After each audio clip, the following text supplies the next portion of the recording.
जय झूलेलाल। मुंहिंजे चैनल सिंध समाज ते तव्हां सभिनि जो स्वागत आहे।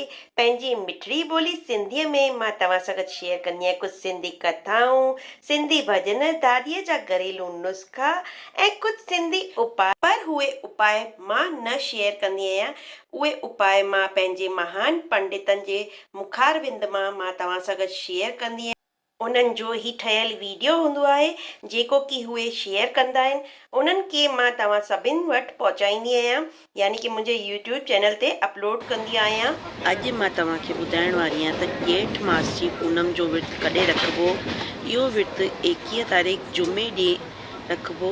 कई माण्हू चवनि पिया त 22 तारीख़ ते बि पूनम आहे, लेकिन ईअं न आहे। असांजे महान पंडितनि जे मुखारबिंद जो मां ऐं उन्हनि जे तिथियुनि जे अनुसार 21 तारीख़ जे ॾींहुं जुमे जे ॾींहुं ॼेठ जी पूनम मल्हाई वेंदी।